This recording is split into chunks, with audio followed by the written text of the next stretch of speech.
Alright guys, here we are again, another fact or cap.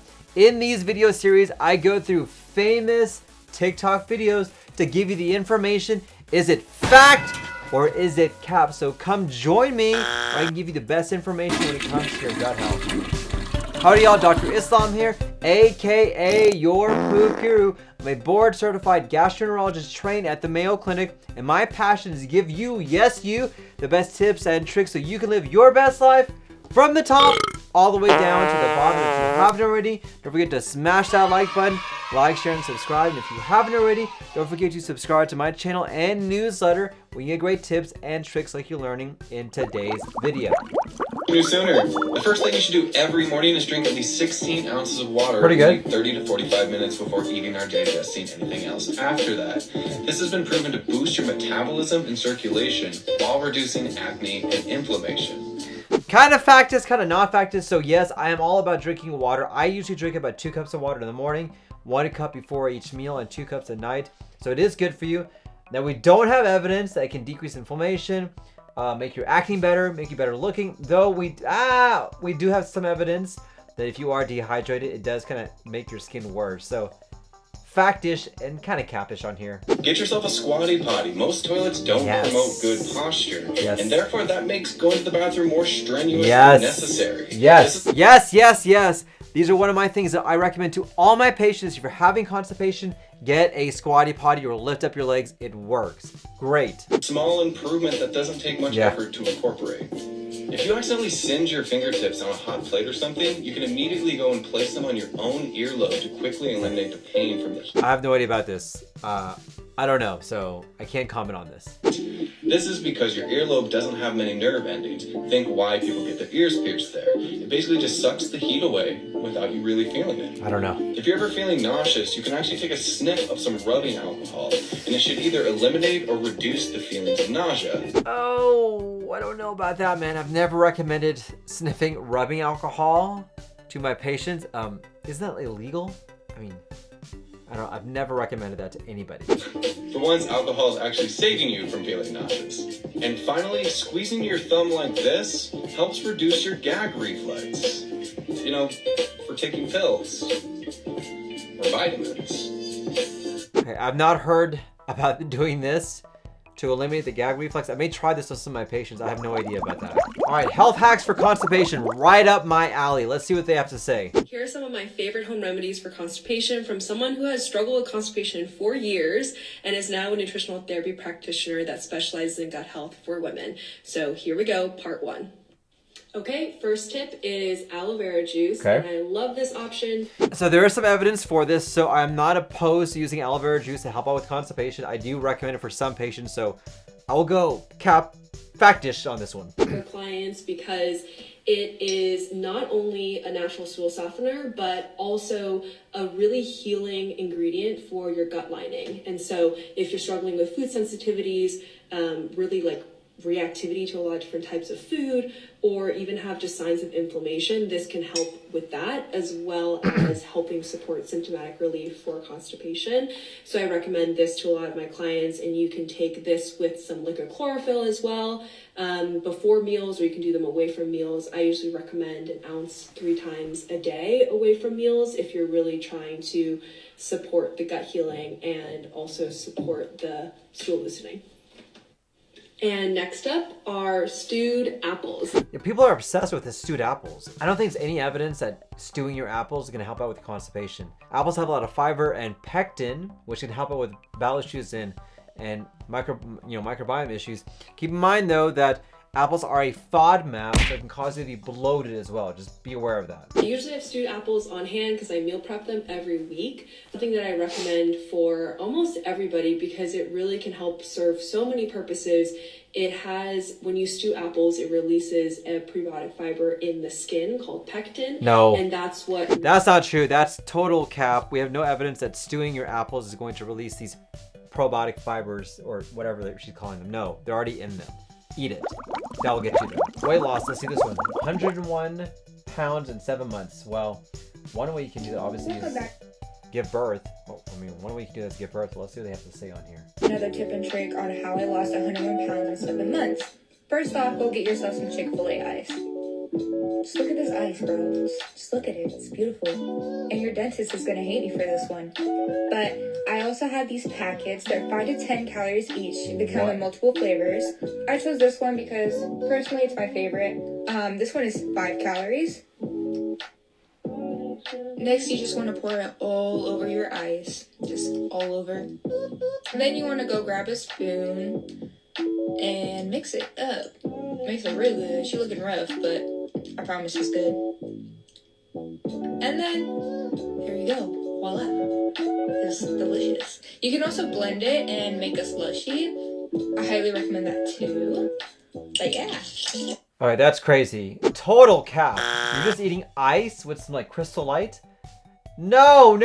That is not only is that unhealthy, that is dangerous. And I do not want this promoted at all. Do not do this at all. Total cap. Very dangerous. This is not the way to lose weight. The best way to lose weight is to really track what you're eating, be cognizant, and try and go into more of a plant-based diet. Have a lot of fiber and fruits and vegetables. Don't do this.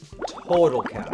All right, the best weight loss hack ever. I am worried about what drink she has on there. Holy moly. I'm telling you guys, there's only one thing, one sustainable, realistic thing that actually works when it comes to losing weight and getting to your goals. I worked in a gym for 5 years, so I tried everything you could think of. I am also someone who lost 40 pounds in less than 5 months. And I've seen people who have tried anything you could think of. One thing I will say, keto, paleo, Atkins, high protein, low fat, low carb, whatever it is, yeah, they all work. They all work because you're probably eating less. Yes. Also, please remember that eating healthy and eating to lose weight are completely different things.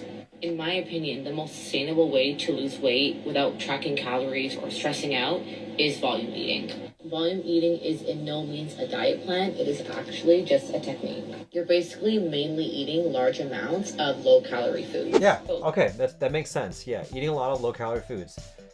What are those large amounts? It should be vegetables like broccoli, lots of fiber. Let's kind of see what she has to say. Examples of that would be like, instead of having a cup of rice, you would have a half cup of rice and then a half cup of cauliflower rice. Another great example, instead of having a whole serving of pasta, you would split it in half and then have zoodles instead. When you mix in cauliflower rice with your rice or zucchini noodles with your noodles, you're eating the same exact amount as you would have, but the calories are cut in half. That's true. And you're allowing yourself to eat much more vegetables, which are good for you. Another example is like, let's say you're having eggs for breakfast, you would just add a bunch of chopped vegetables into the scramble mix. Yeah. Now you're eating so much more, but you added no calories to your meal.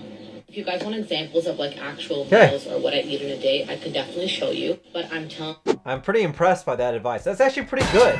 I was not expecting that when she came on, but that makes sense. It works. You're substituting foods that have a lot of fiber in them, that take up a lot of volume, that don't have as many calories. This is actually man, I'm impressed. Good job. Really good job. Oh, Dr. Oz. Dr. Oz. Crazy Dr. Oz. Let's see what Dr. Oz has to recommend. Oh my goodness, I can't believe we're reviewing Dr. Oz. This guy, okay, this will be interesting. Hot topic. It occurs when the sphincter muscle at the lower end of your esophagus relaxes and opens at the wrong time. This allows nasty stomach acid to creep up from your stomach, enter and irritate your esophagus, that delicate lining from your mouth to your stomach. And that causes you to experience what we call heartburn. Luckily, science tells us that the best way to cancel out an acid is with something called alkaline. At home, you can eat alkaline foods to help neutralize the burn. So, I'll give you some examples. You ready for this?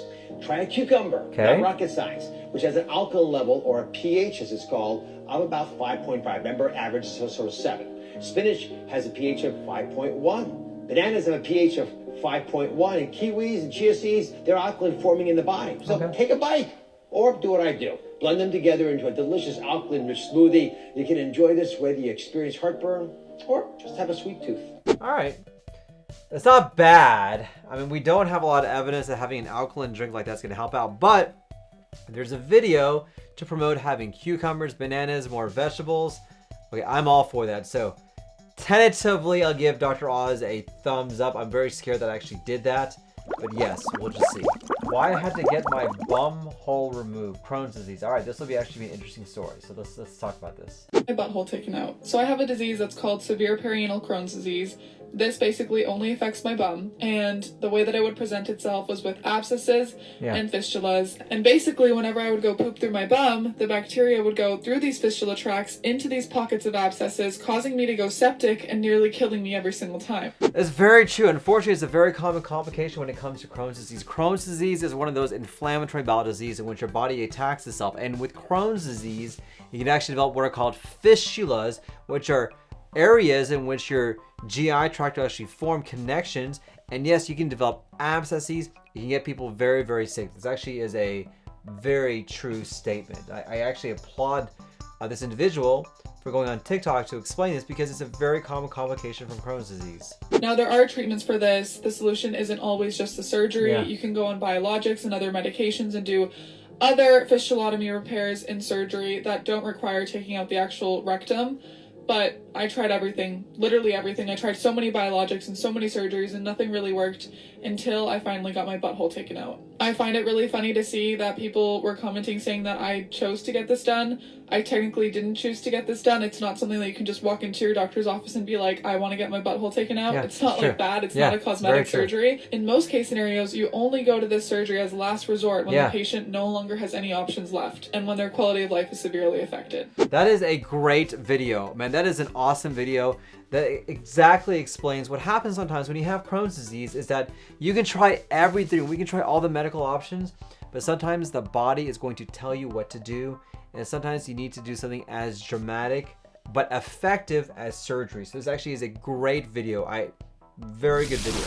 All right, these are my kind of reactions to TikTok videos. Let me know in the comments down below what you guys think. Are there other videos you want me to react to? Do you want me to do more videos like this? Comment down below. I would love to hear what you guys have to say. Well, thank you for watching. Don't forget to smash that like button, like, share, and subscribe. And if you haven't already, don't forget to subscribe to my channel and newsletter, where you get great tips and tricks like you're learning in today's video. Thank you for watching, guys. Don't forget, let's talk about poop. Thanks, everyone.